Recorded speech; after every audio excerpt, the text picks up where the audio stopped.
I wasn't planning to stay either. 6 words, spoken low, almost to himself, while the last light bled out of the Kansas sky and the depot lantern swung on its hook. Her carpetbag sat on the platform boards where she had set it down. 1 bag, everything she still owned in a world that had stopped making room for her. Temperance Holbrook, 34 years old, a wheelwright's widow from Missouri, and the farm that should have been hers sold before the headstone was even carved. She had come to Larkspur because the name sounded like something that might grow.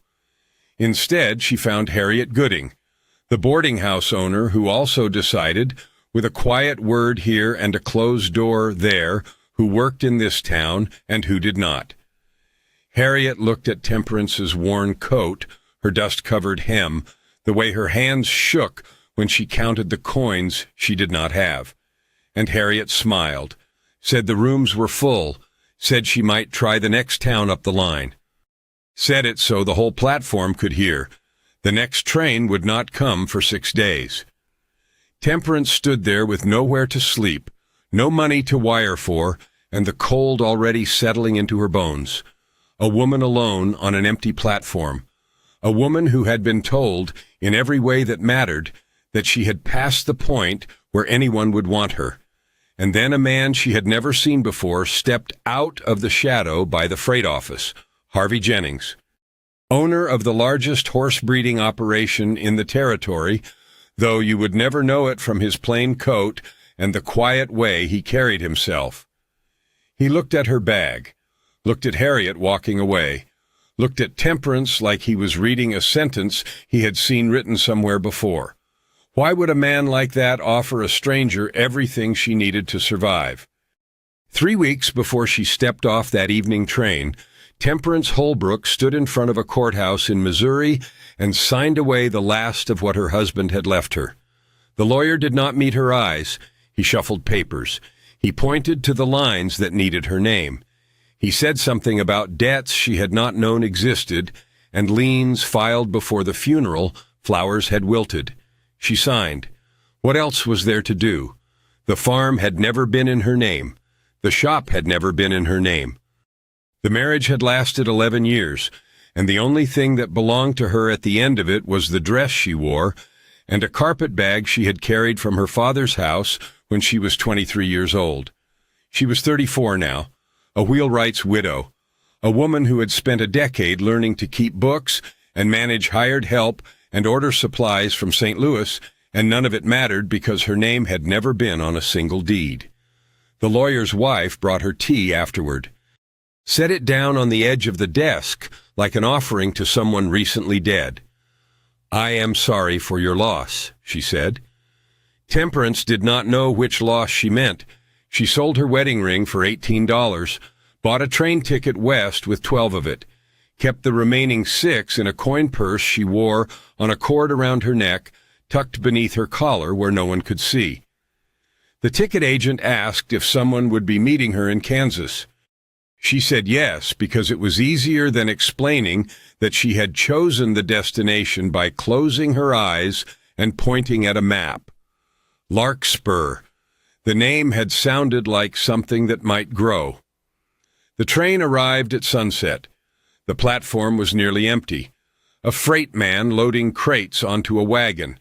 A woman in a good wool coat standing near the depot door with a ledger under her arm. The woman watched Temperance step down from the car, watched her set her bag on the boards, watched her stand there, alone, looking at a town she had never seen. The woman came over, smiled, extended her hand.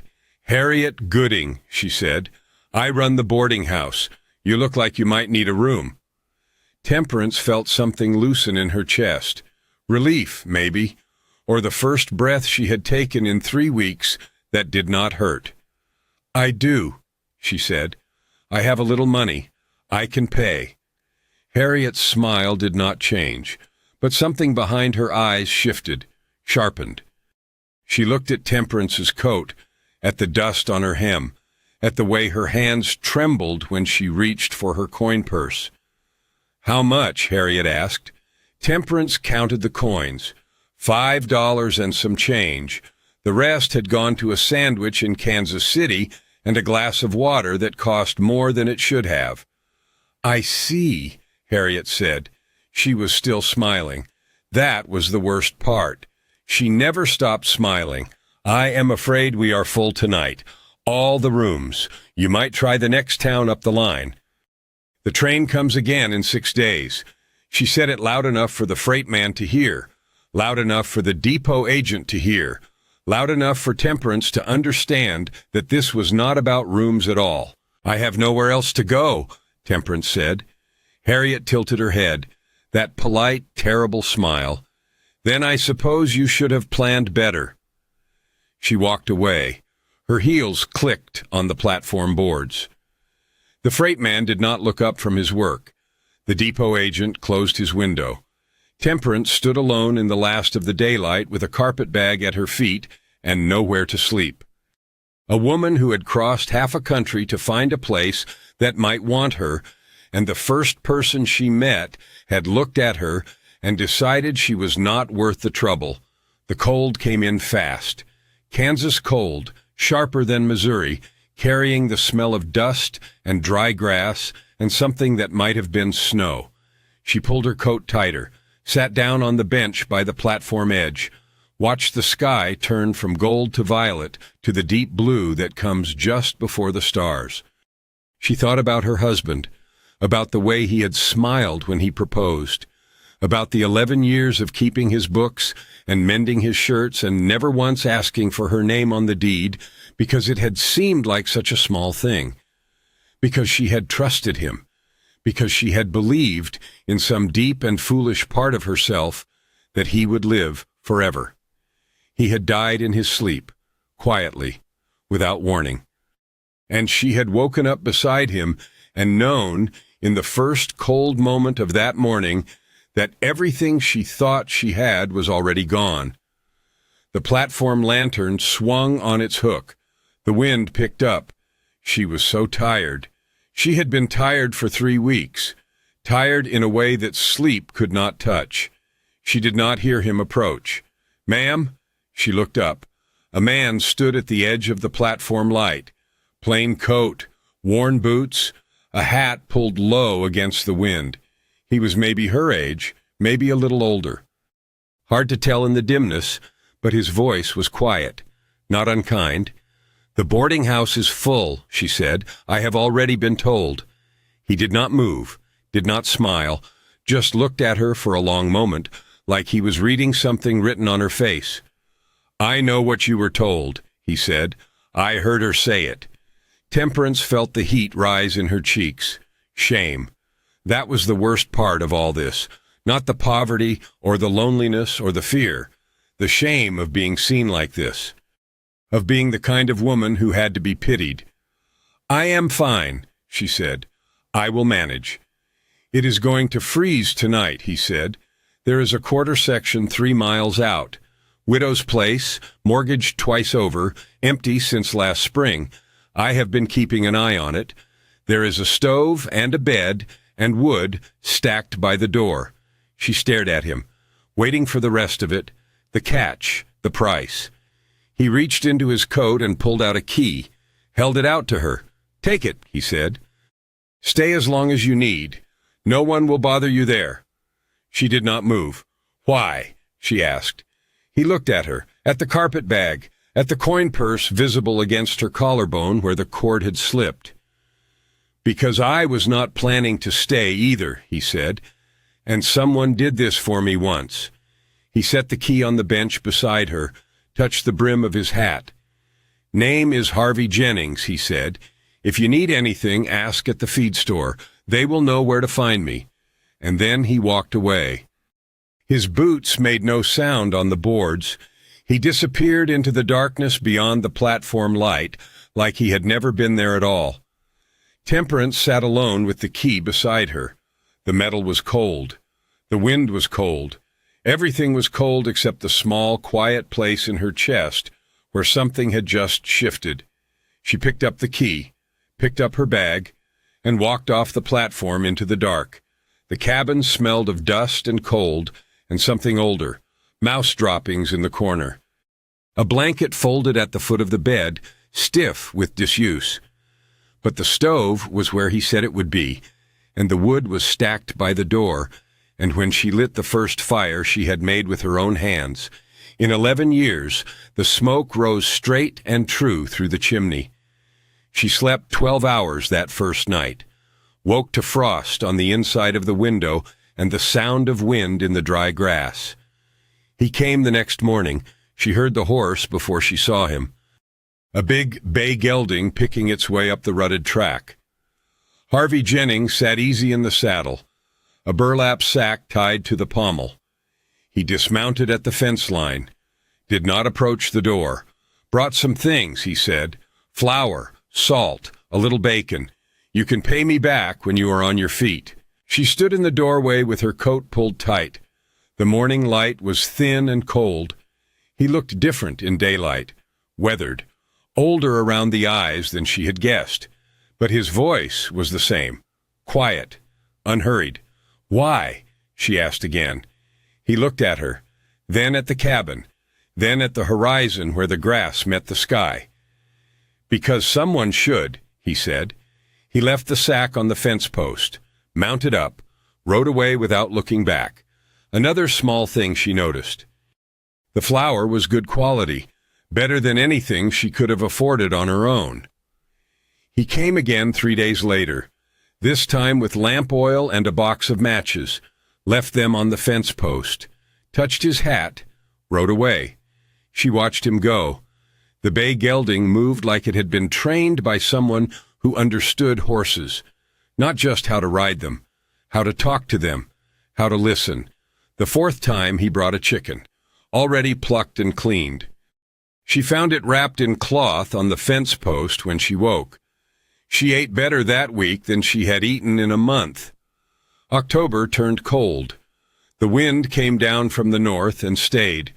She patched the gaps around the window frame with rags she tore from her spare petticoat, fixed the latch on the door with a piece of wire she found in the shed. The work felt good. It had been so long since she had fixed anything with her own hands. Harvey came every 3 days now, always at dawn. Always with something useful. Cornmeal, a wedge of cheese wrapped in wax, a small jar of honey she could not imagine where he had found. He never asked for anything, never stayed longer than a few minutes, never crossed the fence line unless she asked him to. She did not ask. Not yet. Another small thing she noticed. He always left before she had time to thank him properly, like thanks would make it something else. Something with strings attached. Late October. The first frost that did not melt by noon. She woke shivering under the single blanket and found 2 more folded on the fence post, wrapped in oilcloth to keep them dry. She looked at the horizon. He was already a speck on the track, the bay gelding carrying him back toward town. That night she slept warm for the first time since leaving Missouri. November. The sky turned the color of pewter and stayed that way. She learned the rhythm of the cabin. The way the stove needed to be fed twice before dawn. The corner where the draft came through no matter how many rags she stuffed into the gap. The sound of the coyotes at night, far off and lonely. She found work mending clothes for a woman in town who had not heard Harriet Gooding's warnings, or had heard them and did not care. The coins were not much, but they were hers, earned with her own hands. Harvey still came, every 3 days. The visits grew longer by half a minute, then 2. He would stand by the fence and tell her small things. The price of hay this season, a mare that had foaled early, the way the creek ran clear after the first hard freeze. She told him small things, too. The mending work, the way the cabin door stuck when the weather was damp, a book she had found in the shed, water-damaged but still readable, full of poems she had loved as a girl. He listened, like listening was a skill he had practiced. Another small thing she noticed, his hands. They were rough and scarred, and they never stopped moving, adjusting the reins, checking the saddle leather, touching the brim of his hat when he spoke to her, like stillness was something he had forgotten how to do. One morning she asked about the horse operation. He looked surprised. "You heard about that," he said. "You own the largest breeding stock in the territory," she said. "People talk." He was quiet for a moment. Then he shrugged. "Got lucky," he said. "Found good land. Found good horses. Found a foreman who knew more than I did and was willing to teach me." "That is not luck," she said. He looked at her. Something flickered behind his eyes, something that might have been pain. "Maybe not," he said. He left earlier than usual that morning. She watched him right away and felt the shape of something he had not told her. December. Snow came. Not the gentle snow of Missouri, but hard, driving flakes that buried the track and piled against the cabin walls. She kept the stove burning day and night. The wood supply dwindled faster than she had expected. She woke one morning to find it restocked.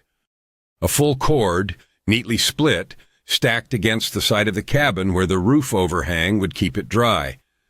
She had not heard him come, had not heard him work, had not heard the axe or the horse or any of it, just the wood, enough to last through January. She stood in the doorway with snow in her hair and felt something she had not felt in a long time. Not gratitude, something older, something that lived in the same place where grief had made its home. He came that afternoon, stomped the snow off his boots, stood at the fence line with his breath making clouds in the cold air. "You should not have," she said. His face did not change. "It needed doing," he said. "That is not the same thing." He looked at her for a long moment. The snow fell between them. The world was very quiet. "I know," he said. She stepped off the porch, walked toward the fence. He did not move, did not step back, just watched her come. She stopped an arm's length away, close enough to see the gray in his beard, the lines around his eyes, the way the cold had reddened the skin at his cheekbones. "Thank you," she said. He nodded, touched his hat. Their hands were at their sides, close, so close. If she had reached out, she could have brushed his knuckles with her fingertips. She did not reach out. Neither did he. Another small thing she noticed, the way he swallowed, the way his jaw tightened, the way he turned away first, like turning was something that cost him. Christmas came and went. She spent it alone with the poems and a candle and the memory of holidays that had meant something once. She did not cry. She had done enough crying in Missouri to last a lifetime. Harvey came the day after, brought her a small package wrapped in brown paper. Inside was a pair of wool gloves, gray, well-made, sized for a woman's hands. "I noticed yours were wearing through," he said. She looked at the gloves, looked at him. "How much do I owe you?" she asked. "Nothing," he said. "Harvey." He met her eyes, held them. "Nothing," he said again. "Just wear them." She put them on. They fit perfectly. She did not ask how he had known her size. There were questions she was learning not to ask, things she was learning to accept without naming. January. The cold deepened. The sky stayed white. She read the water-damaged poems until she could recite them from memory. She mended clothes. She tended the stove. She waited for the sound of hooves on the track. He came. Every 3 days, sometimes 4, never more than 5. Another small thing she noticed. He had started bringing the bay gelding closer to the fence. Close enough that she could reach out and touch its nose if she wanted to. She wanted to. One afternoon she told him about the governess, the French lessons, the household law her father had insisted she learn, even though they could barely afford the teaching. She did not know why she told him. It came out like something that had been waiting. He listened, did not interrupt, did not ask why it mattered. "Sounds like your father wanted you to be able to take care of yourself," he said. She thought about that, about her father, about the way he had looked at her the day she married. Proud, worried, like he knew something she did not. "Yes," she said, "I think he did." The snow was melting now. February. The track was turning to mud. The days were getting longer by minutes at a time. Spring was coming. She could feel it. And every 3 days, the sound of hooves, the shape of a man at the fence line, the quiet exchange of small things that meant more than either of them would say. March came in gray and cold. The mud froze at night and thawed by noon. The mending work dried up. She found out why on a Wednesday morning. Walking into town for thread, the woman who had hired her stood on her porch with her arms crossed and would not meet Temperance's eyes. "I cannot use you any more," she said. "I am sorry. People are talking." Temperance stood on the packed dirt road with her coin purse light against her chest. "What are they saying?" she asked. The woman looked away, looked at the horizon, looked anywhere but at her. "They are saying you are living in that cabin rent-free. They are saying a man visits you every few days. They are saying things about what that might mean." Temperance felt the heat rise in her face, the shame she thought she had outgrown. "It is not like that," she said. The woman finally looked at her. There was pity in her eyes. That was the worst part. "I know," she said, "but Harriet Gooding has been talking to people. She has been suggesting things, and I cannot afford to have my name attached to yours. I am sorry. I truly am." She went inside, closed the door. Temperance walked back to the cabin with the wind in her face and the taste of something bitter in her mouth. Another small thing she noticed: the way the other women on the road had looked at her, the way they had turned their faces, the way the whispers started before she was even out of earshot. Harvey came 3 days later. She saw him from the window, the bay gelding, the familiar shape at the fence line. She did not go outside. He waited. 5 minutes. 10. Finally, he dismounted, walked to the door, knocked.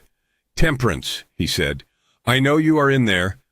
She stood with her back against the wall. Her hands were shaking.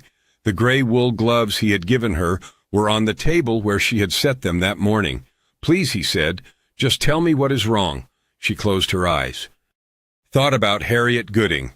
Thought about the whispers. Thought about what people were saying and what they would say if she let this continue. "You need to stop coming here," she said. Silence on the other side of the door. She could picture him there, the set of his shoulders, the way his hands would be moving, adjusting his hat, touching the door frame. "Why?" he asked. "Because people are talking. Because they think I am your kept woman. Because Harriet Gooding is making sure everyone in town knows you visit me, and she is letting them draw their own conclusions." More silence. Then his voice, lower than before. "I do not care what people think. You should," she said. "You have a business, a reputation. You have spent years building something here, and I will not be the reason it falls apart." She heard him breathe, heard the boards creak as he shifted his weight. "Temperance," he said. "Please," she said, "just go." He did not answer. She heard his footsteps, heard the horse, heard him ride away. She did not cry. She had done enough crying. A week later, a man came to the cabin. He wore a town coat and carried a leather satchel, and he did not smile when she answered the door. "Miss Holbrook," he said. "Mrs.," she said, "I am a widow." He did not correct himself, just pulled a paper from his satchel and held it out. "Notice of foreclosure," he said. "The property is mortgaged twice over. The bank is calling in the debt.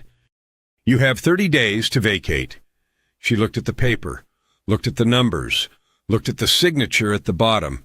"This mortgage was filed 3 months ago," she said. "The cabin has been empty since last spring. How can there be a new filing from 3 months ago?" The man shrugged. "You will have to take that up with the county clerk," he said. "But the document is in order. The seal is valid. 30 days. He walked away. She stood in the doorway with the paper in her hands and the wind pulling at her hair. Another small thing she noticed: the handwriting on the filing. It was the same careful script she had seen on the notice Harriet Gooding had posted at the depot, the one warning travelers about unaccompanied women and the trouble they might bring. She went to the county clerk the next morning. The clerk was a thin man with spectacles and ink stains on his fingers. He looked at the paper, looked at her, looked at the paper again. "This appears to be in order," he said. "It was filed 3 months ago," she said, "but I have been living in this cabin since October. No one came to collect any payment. No one mentioned any debt." The clerk shrugged. "Perhaps the previous owner made arrangements," he said. "Perhaps the bank was being patient. Either way, the document is valid. The seal is real. You have 30 days. She walked back to the cabin in the late afternoon light. The mud was drying on the track. The grass was starting to show green at the roots. Spring was coming, and she would not be here to see it. She thought about Harvey, about the way he had stood on the other side of the door, about the question he had asked and the answer she had given. She thought about Harriet Gooding, about the careful script on the filing, about the way a woman with enough influence could make paper say whatever she wanted it to say. She thought about her father, about the French lessons and the household law, and the way he had looked at her when she married. Not anger, not despair, just the quiet recognition of a fight she had not chosen but could not walk away from. New names, established facts. Harvey has a grown son from a first marriage that did not last. Harvey has not seen his son in 12 years. Harvey's son does not answer his letters. Temperance's father hired a governess to teach her French and household law. Temperance can read French. There is an original land survey from the Saturday market was crowded when the sheriff walked through with a leather folio under his arm. Temperance stood at the edge of the gathering, near the dry goods wagon. She had come to buy thread, nothing more. 3 weeks left on her notice. She had stopped hoping for anything except enough time to figure out where she would go next. Harvey was there too. She had seen him by the feed stall. They had not spoken since the day she sent him away. He looked thinner, older around the eyes. His hands never stopped moving. The sheriff climbed onto the auction block at the center of the market square. He did not raise his voice. He did not need to. People turned to look. The murmur quieted.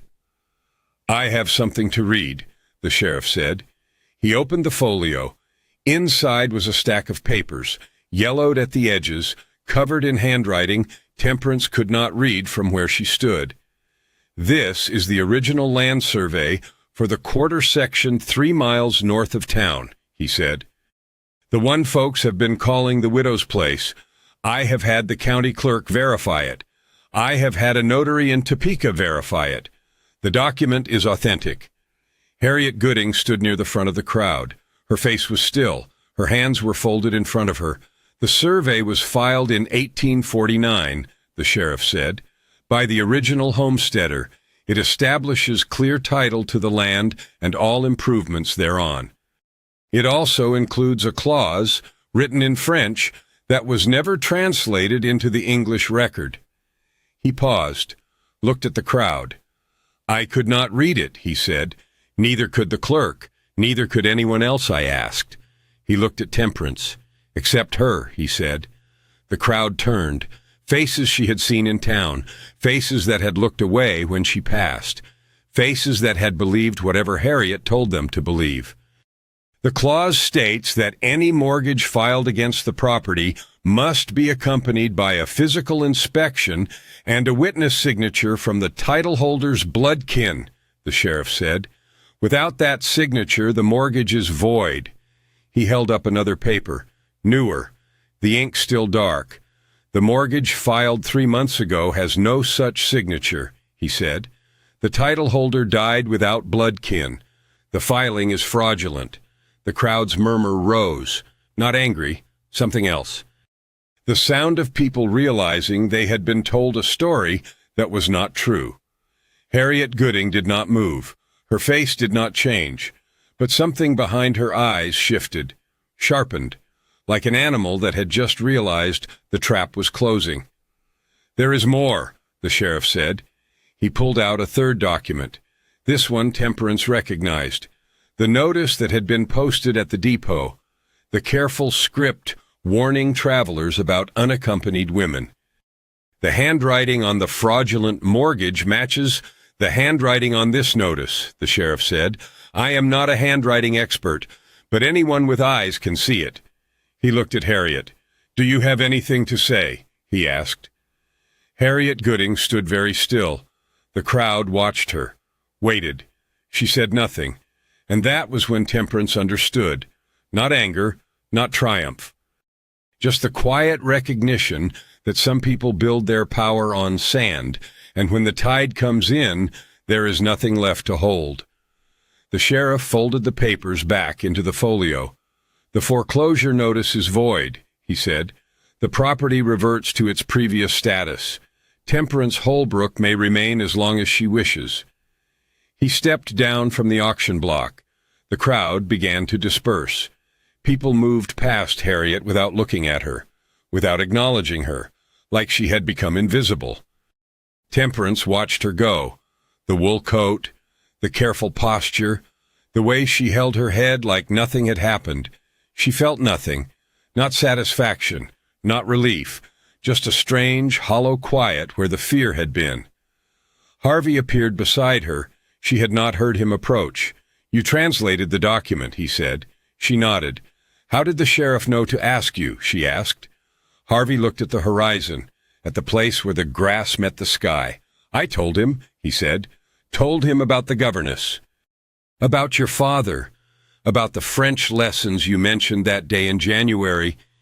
She looked at him, at the gray in his beard, at the lines around his eyes, at the way his hands were finally still. "You remembered," she said. He met her gaze, held it. "I remember everything you tell me," he said. The market continued around them, the sound of voices, the smell of dust and dry grass, the late afternoon light turning everything gold. She did not reach for him. He did not reach for her. But they stood there together, and that was enough. Spring came slow that year. The grass turned green in patches. The mud dried to dust. The creek ran clear and cold with snowmelt from somewhere she could not see. Harvey came every 3 days again, then every 2, then every morning just after dawn, when the light was still thin and the world was quiet.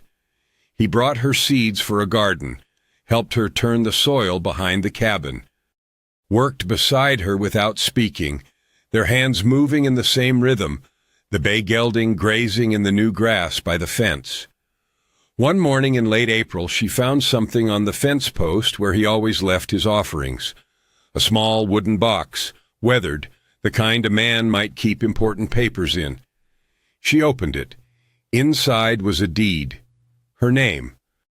Her name on a piece of land for the first time in her life. He was standing by his horse, watching her, his hands still for once. "I bought it from the bank," he said. "The title is clear. It is yours." She looked at the paper, looked at him. "Why?" she asked.